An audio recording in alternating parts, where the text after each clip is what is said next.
సింహరాశి వారికి 12, 13, 14వ తేదీల్లో మీకు జరిగేది తెలిస్తే ఖచ్చితంగా ఆశ్చర్యపోతారు. సింహరాశి వారు ఎన్ని పనులు ఉన్నా సరే కాసేపు పనులన్నీ పక్కన పెట్టి ఈ వీడియో వినటం వల్ల మీకు 100కి 1000% లాభమే తప్ప ఎటువంటి నష్టము ఉండదు. కాబట్టి వీడియోను పూర్తిగా చివరి వరకు విని ఒక లైక్ ఇచ్చి సపోర్ట్ చేయండి. సింహరాశి వారిది ఏంటంటే రాశి చక్రంలో 5వ రాశి అండి. ఈ రాశికి అధిపతి రవి, అంటే సూర్య భగవానుడి యొక్క అనుగ్రహం అనేది ఈ సింహరాశి వారి పట్ల పుష్కలంగా ఉంటుందన్నమాట. కాబట్టి మీరు ఉదయాన్నే లేచిన వెంటనే చక్కగా మనకు కనిపించేటటువంటి ప్రత్యక్ష దైవం సూర్య భగవానుడు. కాబట్టి చక్కగా సూర్యుడికి నమస్కారం చేసుకొని ఒక చెంబుడు నీటిని సమర్పించి చక్కగా మీరు నమస్కారం చేసుకోవటం వలన మీకు ఆ రోజంతా కూడా బ్రహ్మాండంగా ఉంటుందన్నమాట. చాలా చాలా మంచి జరుగుతుందన్నమాట. మీకు రాశి పరంగా ఇంకా మీకు బాగా కలిసి వచ్చే అవకాశం అనేది ఉంటుంది. మీరు చేసే పని పట్ల కానివ్వండి, మీకు కొన్ని విషయాల్లో కూడా మంచిగా బాగా సక్సెస్ అనేది చూడగలుగుతారనమాట. ఈ సింహరాశి వారు వ్యక్తిగతంగా చాలా మంచివారు. వీరేంటంటే ఏదైనా సరే ధైర్యంగా టీవీగా దర్జాగా ఉంటారనమాట. మనుషులు రూపంలో అంటే గుణంలో ఎంత చక్కగా ఉంటారో రూపంలో కూడా అంతే చక్కగా ఉంటారు. సింహరాశి వారి పురుషులను కానీ స్త్రీలను కానీ మనం గమనించినట్లయితే చాలా చక్కగా ఉంటారు, తెల్లగా ఉంటారు, మంచి పొడవైనటువంటి జుట్టుతోటి, విశాలమైన నుదురుతోటి, పెద్దటి నేత్రాలతోటి చాలా చక్కగా ఉంటారు. లక్ష్మీ కళ వీరి ముఖంలో ఉట్టి పడుతుందన్నమాట. అంటే ఎంతమందిలో ఉన్నా కూడా వీరిని డిఫరెంట్గా మనం కనిపెట్టేసేయచ్చు. ఎందుకంటే వారిలో ఆకర్షణ శక్తి అనేది బాగుంటుందన్నమాట. లక్ష్మీ కళ అనేది ఉట్టిపడుతూ ఉంటుందన్నమాట. అంటే వీరిని చూసే కొందికి చూడాలి అనిపించేటట్లుగా ఉంటారనమాట. ఇలా ఈ సింహరాశి వారికి ఏంటంటే వీరి లైఫ్ స్టైల్ విధానం కూడా కొంచెం రొటీన్గా ఉంటుంది. అంటే డేర్, వీరిలో ఆడవారిని చూసినా మన మగవారిని చూసినప్పటికీ ఏంటంటే బాగా డేరింగ్ అండ్ డాషింగ్ అనమాట. ఏదైతే అదవని అన్న లెక్కలో ఏ పనైనా సరే, ఏదన్నా ఒక పని అనుకుంటే మనసులో ఆ పని పూర్తయ్యేదాకా అసలు నిద్ర పోరనమాట. ఖచ్చితంగా ఆ పనిని పూర్తి చేయాల్సింది. అలాగే ఏ పని కూడా బైనంగా చేస్తారు, మధ్యలో ఎక్కడా కూడా మిస్ చేయరు, వదిలిపెట్టకుండా పనిని పర్ఫెక్ట్గా చేస్తారనమాట. మనం చేయలేని పని కూడా వాళ్ళు ఏంటంటే చాలా సింపుల్గా చేసి చూపించే టాలెంట్ అనేది ఈ సింహరాశి వారిలో పుష్కలంగా ఉంటుంది. విద్యార్థులు కూడా చాలా టాలెంటెడ్గా ఉంటారనమాట. అయితే ఈ 3 రోజులు వచ్చేటప్పటికి మీకేంటంటే చాలా బిజీగా ఉంటారండి. ఈ 3 రోజుల్లో కూడా మీరేంటే ఉద్యోగ పరంగా అవ్వచ్చు, వ్యాపార పరంగా అవ్వచ్చు, లేకపోతే ఒక చిన్న పనే మీరు చేసేది, ఒక చిన్న కూలి పని అనేది చిన్న పెద్ద అనేది తేడా ఉండదండి. మనం కష్టపడి నీతితో నిజాయితీతో చేసేటటువంటి ఏ పనైనా సరే మనకు అది బంగారంతోటే సమానం. దాన్ని మనం గర్వంగానే చెప్పుకోవాలన్నమాట. ఎందుకంటే మనం ఎక్కడా కూడా ఏ తప్పు చేయటం లేదు. కాబట్టి మనం చేసే పని వల్ల మనకి అంటే నలుగురు మనల్ని ఆదర్శంగా తీసుకుంటారే కానీ మనకి ఎటువంటి ఇబ్బంది అనేది ఉండదన్నమాట. అలా సింహరాశి వారు అలాంటి ఆచరణలు అనేవి ఎక్కువగా పాటిస్తూ ఉంటారు. వారు ఏ పని చేసినా కూడా ఆ పనిలో 1కి 4 సార్లు ఆలోచించి, అంటే ఏ నిర్ణయాలు తీసుకునేటప్పుడు కూడా లోతు ఆలోచన అనేది వీరిలో ఎక్కువగా ఉంటుందన్నమాట.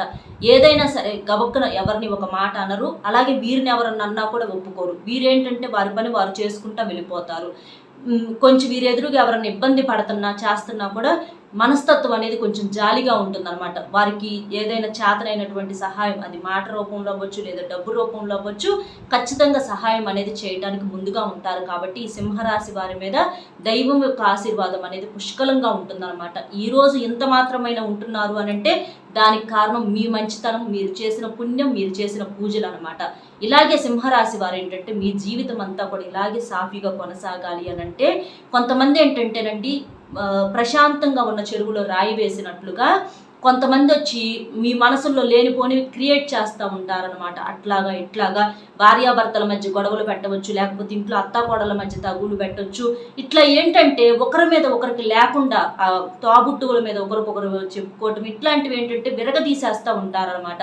కాబట్టి మీరేంటంటే ఇలాంటివి ఏమీ పట్టించుకోవద్దు. మీరు గతంలో ఎలాగైతే ఉంటున్నారో అలాగే అందరితో కలిసిమెలిసి సంతోషంగా ఉండండి. ఎప్పుడైనా సరేనండి పెట్టే చెయ్యి మనది పైన ఎప్పుడు ఉంటూనే ఉంటుందన్నమాట. మనకున్నటువంటి మంచి మనస్తత్వం వలన తీసుకునే వారిని తీసుకోనివ్వండి, మన చేయి పైనే ఉంటుందిగా. ఎవరికన్నా పెడితేనే మనకి వచ్చిందంతా వెళ్ళిపోదు కదా. కాబట్టి మనకేంటంటే దానం అనేది మనిషికి చాలా మంచి సహాయం చేస్తుంది.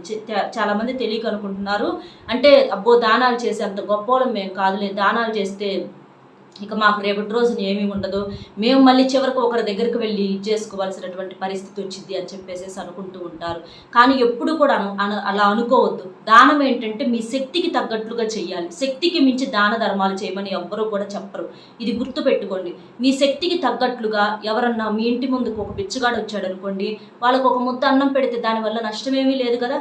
ఇప్పుడు దానికి ఒక ముద్ద అన్నం పెట్టడం వల్ల మనకు పోయేదేమీ లేదు కదా. మనం ఎన్నిసార్లు అన్నం ఎక్కువ వండుకున్నప్పుడు పారేసుకుంటూ ఉంటాము. అలాంటివి మన వృధా ఖర్చులు ఎన్ని ఉంటున్నాయి, అలాంటప్పుడు మరి మనకు వేస్ట్ అయిపోతాయి అని గుర్తురాదా? ఎవరికన్నా పెట్టేటప్పుడు ఎలాంటివి మనం ఆలోచిస్తామా? అది మీరు ఒక్కసారి ఆలోచించండి. మనం ఎవరికన్నా ఇబ్బందుల్లో ఉన్న వాళ్ళకి సహాయం చేయడానికి మన చెయ్యి ముందుకు వెళ్ళినప్పుడు దేవుడు మనకు సహాయం చేయడానికి ముందుగా వస్తాడనమాట. ఎందుకంటే మరి మనం చేయనప్పుడు మరి దేవుడు మనకెందుకు చేయాలి? మన దగ్గరే ఇన్ని తెలివితేటలు ఉంటే దేవుడి దగ్గర ఎన్ని తెలివితేటలు ఉండాలి? ఒక్కసారి ఆలోచించండి. మిమ్మల్ని మనల్ని అందరినీ కూడా ఆ దైవం పుట్టించిన వాడు, ఆ దైవం భూమి మీదకి తీసుకొస్తేనే మనందరం వచ్చాము. దైవం లేకుండా మనం మనుషులు అనే వాళ్ళం ఎవ్వరం కూడా లేము. కాబట్టి ఎప్పుడైనా సరే మన ఆలోచన విధానం అనేది చాలామంది ఏంటంటే చెడగొట్టాలని చూస్తారనమాట. మీ ఆలోచన విధానం చాలా వరకు కూడా మంచిగా ఉంటుంది, కాకపోతే కొంచెం చెప్పుడు మాటలు వినే అవకాశాలు అనేవి ఎక్కువగా ఉన్నాయి. దాని గురించి ఇదంతా చెప్తున్నా. చెప్పుడు మాటలు మీరు వినవద్దు. మీరు ఎలాగైతే ఉంటున్నారో అలాగే చేయండి. మీ లైఫ్ స్టైల్ మీరు మార్చుకోవద్దు. మీరు అలా ఉండటం వలన ఏదన్నా మంచి చెబితే నేర్చుకోండి, ఇబ్బంది లేదు. ఎప్పుడైనా సరే చిన్నపిల్లల దగ్గర అయినా సరే మనం ఒక మంచి విషయం అనేది తెలుసుకోవాలి. చెడు అనేది ఎంత పెద్ద మహానుభావులు చెప్పినా కూడా తీసుకోకూడదు అనమాట. అలాగా అది మంచి చెడులు అనేది మనం అర్థం చేసుకోగలగాలి. అది ఒక్కటి మీరు తెలుసుకోండి. ఇంకా ఈ 3 రోజులు అయితే మీకు బ్రహ్మాండంగా ఉందండి. మీకు కలిసి వచ్చే అవకాశాలు కూడా ఉన్నాయి అన్నమాట. ఎందుకంటే మీరు చేసినటువంటి పూజల వల్ల, దాన ధర్మాల వల్ల చిన్నయ్యే, అవి పెద్ద పెద్దవి కాకపోయినా అవి మీకు కలిసిబాటు రూపంలో ఇవాళ రోజున మీకు ప్రతిఫలం చూపిస్తాయి. దానం ఏంటంటే దరిద్రాన్ని దూరం చేస్తుంది అనమాట. అలాగా మీరు చేసినటువంటి మంచితనం వలన మీరేంటంటే కాస్త స్థిరాస్తుల రూపంలో ఇవాళ రోజున ఆ మాత్రమైనా ఉన్నారు. ఇంకా కొంతమంది లేని వాళ్ళు కూడా ఉండవచ్చు. వాళ్ళైనా సరే ఈ మాత్రం బెటర్గా ఉన్నారు అని అంటే కేవలం మీకున్నటువంటి అదృష్టం వలన, దైవానుగ్రహం మీ మీద ఉండటం వలన, మీ మంచితనం వల్లే. కాబట్టి మీరు ఇలాగే కొనసాగించండి. మీకు ఎటువంటి ఇబ్బందులు అయితే ఉండవు. ఇబ్బందులు అన్న తర్వాత ప్రతి మనిషికి కూడా సమస్యలు అనేవి వస్తూ ఉంటాయి, పోతూ ఉంటాయండి. అలాంటివన్నీ కూడా పెద్దగా పట్టించుకోకూడదు. ఈ 3 రోజులు అయితే మాత్రం మీకు చాలా బిజీగా ఉంటారు. పెండింగ్ పనులు కూడా మీ మీద పడే అవకాశం అనేది ఉంటుంది. అంటే ఉదయం లేచిన దగ్గర నుంచి రాత్రి వరకు కూడా తినే సమయం కూడా ఉండదని చెప్పుకోవచ్చు అనమాట. ఎందుకంటే ఆగితే పనులు ఆగిపోతే మళ్ళీ ఇబ్బంది పడాల్సినటువంటి అవసరం అనేది వచ్చింది. పీకుతూ ఉంటుంది అనమాట పని మీద. అయ్యో చేయలేదని పీకుతూ ఉంటుంది అనమాట. అలాగా పని స్ట్రెస్ అనేది కొంచెం ఎక్కువగా ఉంటుంది. కాబట్టి మీరు కొంచెం చిరాకుగా ఉంటారు. దానికోసం మీరేంటంటే పనులు మనిషికి అందరికీ ఉంటాయండి. ఆ పనులన్నీ చేసుకుంటా ప్రత్యేకంగా చేసుకోవాలి. ఎందుకంటే మనుషులు వెనకమాల బాధ్యతలు ఉంటాయి కాబట్టి. కానీ మీ ఆరోగ్యాన్ని కూడా మీరు దృష్టిలో ఉంచుకోవాలి. ఎందుకంటే ఈ మధ్య మీకు తరచుగా అనారోగ్య సమస్యలు వస్తున్నాయి. కొంచెం తలనొప్పి వస్తుంది, కొంచెం చిరాకుగా ఉంటున్నారు, కొంచెం మానసిక ఒత్తిడి కూడా ఎక్కువైపోయి మీకు కనీసం నిద్ర కూడా పట్టట్లేదు అనమాట. కాబట్టి మీరేంటంటే కాసేపు రోజు ఒక 10 లేదా 15 నిమిషాలు కళ్ళు మూసుకొని ప్రశాంతంగా ధ్యానం చేసుకోండి. ప్రశాంతంగా తినండి, ప్రశాంతంగా కొనుక్కోండి, ప్రశాంతంగా ఉండండి. 10 రూపాయలు వచ్చే కాడ 5 రూపాయలు వస్తాయి. ఇబ్బంది ఏం లేదు కదండి. మనకు జరిగిపోతే చాలు కదా. వెనకమాల ఇన్ని కోట్లే సంపాదించాలని చెప్పి మనల్ని ఎవరు కొట్టరు, తిట్టరు కదా. అది ఒకసారి ఆలోచించుకోండి. ఎందుకంటే మనిషికి నిజమైనటువంటి సంపద ఏంటంటే ఆరోగ్యం అన్నమాట. డబ్బునంటే సంపాదించుకుంటాం, కానీ ఆరోగ్యాన్ని ఎక్కడ తెచ్చుకోగలుగుతాం? ఒకసారి మీరు ఆలోచించండి. ఎంత ఇచ్చినా మనకి డబ్బు ఏంటంటే ఇంకా కావాలని అనిపించింది. ఆశ, మనిషి ఆశకి అంతం అనేది ఉండదు. కానీ ఆశకి హద్దు పెట్టుకోకపోతే మన ఆరోగ్యానికి హద్దులు పెట్టుకోవాల్సినటువంటి పరిస్థితి అనేది వచ్చింది. ఎవరి కోసమైతే ఇంత కష్టపడ్డామో చివరికి వాళ్ళే మనల్ని అర్థం చేసుకుంటారన్న గ్యారంటీ కూడా లేదు. మన బిడ్డలు అవ్వచ్చు, లేదా మన కుటుంబ సభ్యులు అవ్వచ్చు. వాళ్ళే అంత బాగుంటే అంత ఓకే, కానీ కొంచెం ఏదన్నా అనారోగ్య స్థితి బాగోలేదనుకోండి విసుక్కుంటారు. వాళ్ళు కూడా విసుక్కుంటారు. వాళ్ళు చేయలేకపోవచ్చు, వాళ్ళ బాధలు వాళ్ళకు ఉంటాయి కాబట్టి విసుక్కుంటారు. కాబట్టి ఎవరి కోసమైతే చేశామో చివరకు వాళ్ళ చేతే మాటలు పడాల్సినటువంటి పరిస్థితి అనేది వచ్చింది. కాబట్టి డబ్బు సంపదతో పాటుగా ఆరోగ్యం యొక్క సంపద కూడా మీరు చూసుకోండి. అలా చూసుకున్నప్పుడు ఏంటంటే మీ విలువ, మీ గౌరవం అనేది మీకు దక్కుతాయి అన్నమాట. లేకపోతే వీళ్ళ కోసమో మేము ఇంత చేసింది, చివరికి వీళ్ళ చేత పడాల్సి వస్తుంది అనే ఒక మనసులో ఒక బాధ అనేది మెలిపెట్టేసిద్ది అనమాట. కాబట్టి మీ మీద మీరు అనేది ప్రత్యేకంగా దృష్టి ఉంచుకోండి. ఇంకా మీరు ఈ 3 రోజుల్లో ఎవరైనా కొత్త వ్యక్తులను కూడా కలిసే అవకాశం అనేది ఉంటుంది. ఏదన్నా పనుల మీద మీరేంటంటే ఏదన్నా కొత్తగా పనులు స్టార్ట్ చేసే అవకాశాలు అయితే కనిపిస్తున్నాయి. అంటే మీరు ఏదన్నా బంగారం కొనుగోలు చేయాలని అనుకోవచ్చు, లేకపోతే బండి కొనుక్కోవాలనుకోవచ్చు, కారు కొనుక్కోవాలనుకోవచ్చు, లేకపోతే ఏదన్నా భూమి కొనుగోలు చేయాలనుకోవచ్చు, లేదా ఒక పొలం అవ్వచ్చు, లేకపోతే ఒక అపార్ట్మెంట్ అవ్వచ్చు, లేదా ఇల్లు కట్టుబడి అవ్వచ్చు. ఏదో మీకేదో ఉంది ఆలోచన, అవి చేయాలని మీకు గట్టిగా ఫిక్స్ అయ్యారు. కాబట్టి దాని గురించి మీరు కొంచెం బిజీగా ఉంటున్నారు, కొంచెం ఎక్కువగా ఆలోచిస్తున్నారు. డబ్బు కూడా మీ దగ్గర కాస్త పొదుపు చేసుకున్నారు. అది చిన్న మొత్తమా పెద్ద మొత్తమా అని ఇవన్నీ పక్కన పెడితే మీరు కష్టపడి సంపాదించినటువంటి డబ్బు కొంత మీరైతే పొదుపు చేసుకున్నారండి. ఆ డబ్బుతో మీరు ఏదన్నా కొనుగోలు చేయాలనుకుంటున్నారు. మంచి పనేనండి, ఇబ్బంది అయితే ఏమీ లేదు. చక్కగా అప్పు లేకుండా మీకు ఉన్న దాంట్లో చక్కగా ఏదైనా కొనుగోలు చేసుకోండి. ఇంకా ఎక్కువ కావాలి అని అనుకుంటారా, ఇంకో సంవత్సరం ఆగండి. అంతేగాని అప్పు మాత్రం చేయొద్దు. 10 రూపాయలు ఉన్నప్పుడు 1 రూపాయి అప్పు చేయండి, ఇబ్బంది లేదు. కానీ 1 రూపాయి పెట్టుకొని 10 రూపాయలు అప్పు చేయొద్దు, ఇబ్బంది పడిపోతారు. కొన్నవి కూడా మళ్ళీ పోయే అవకాశం అనేది ఉంటుంది. కాబట్టి ఏదైనా కొనుగోలు చేసేటప్పుడు జాగ్రత్తగా ఆలోచించండి. మహా అయితే ఇప్పుడు ఈ సంవత్సరం కొనేది ఉంది, ఇంకో సంవత్సరం లేటుగా కొంటాం, ఇబ్బంది ఏమి ఉండదు కదా, మనల్ని ఎవరు ఫోర్స్ చేయరు కదా. కాబట్టి అలా అప్పు లేకుండా ఉంటే మీకు తిరుగు అనేది ఉండదన్నమాట. ఇలా ఈ సింహరాశి వారు మీకేంటంటే ఈ 3 రోజులు అనుకూలంగా ఉంది. మీరు నిర్ణయాలు తీసుకునే అవకాశం అనేది ఉంది. మీకు ఆలోచన కూడా ఏంటంటే క్షణక్షణం కాస్త మారుతూ ఉంటుంది. కాస్త ఆలోచన అదుపులో పెట్టుకోండి. ఏదన్నా ఉంటే కుటుంబ వ్యక్తులతో, అంటే మీ కుటుంబంలో ఫ్యామిలీ మెంబర్స్తో చర్చించండి. వాళ్ళ నిర్ణయాలు కూడా మీకు సపోర్ట్ చేస్తాయి అన్నమాట. ఇంకా వచ్చేటప్పటికి బయట వాళ్ళ మాటలు ఎక్కువగా వినవద్దు.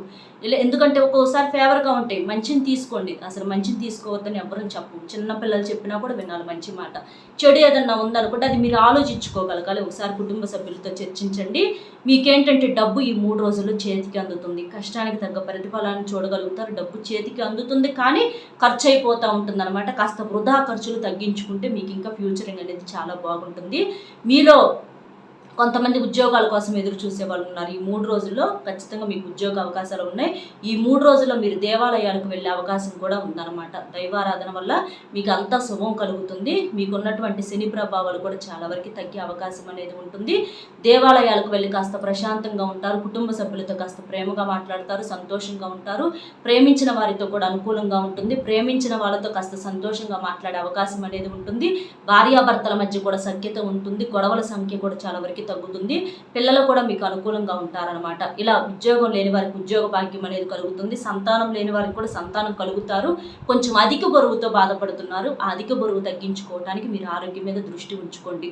మంచి తిండి, మంచి నిద్ర, అంటే పండ్లు, కూరగాయలు, నూనె, ఆయిల్ ఫుడ్స్, జంక్ ఫుడ్స్ తగ్గించడము, కాస్త మాంసాహారం తగ్గించడము, ఇలాంటివి చేసినప్పుడు అధిక బరువు సమస్య నుంచి బయటపడగలుగుతారు. దానివల్ల మీకు ఆరోగ్యం కూడా కుదుట పడుతుంది అనమాట. ఇంకా మీరేంటంటే ఎక్కువగా కూర్చొని చేసే పనులు ఉంటాయి. అవి కొంచెం ఏంటంటే మధ్యలో లేచి నడుస్తూ ఉండండి, తిరుగుతూ ఉండండి. ఇలా చేయటం వల్ల మీకు ఇబ్బందుల సంఖ్య అనేది తగ్గుతుందన్నమాట.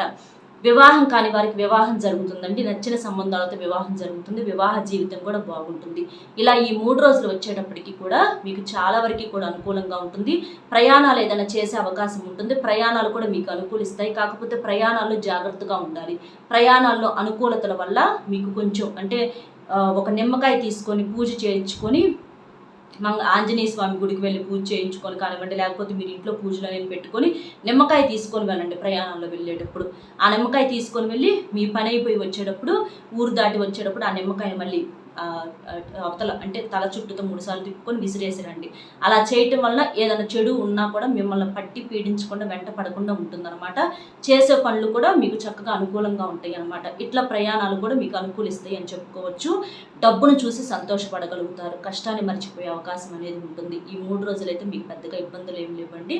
ఇలా మీరు ఇలాంటి నియమాలు ఆచరిస్తే మీకు తిరుగు అనేది ఉండదన్నమాట. అర్థమైంది కదా ఏంటి అనేది? వీడియో నచ్చితే ఒక లైక్ ఇచ్చి సపోర్ట్ చేయండి. మీరు లైక్ చేయడం వల్ల వీడియో మరికొంతమంది వ్యక్తులకు చేరి వారు కూడా తెలుసుకునే అవకాశం అనేది ఉంటుంది. అలాగే మీకు తెలిసిన మిత్రులు ఎవరైనా ఉంటే షేర్ చేస్తే హెల్ప్ అవుతుంది. మరొక మంచి విశేషంతో మళ్ళీ కలుద్దాం. Bye friends.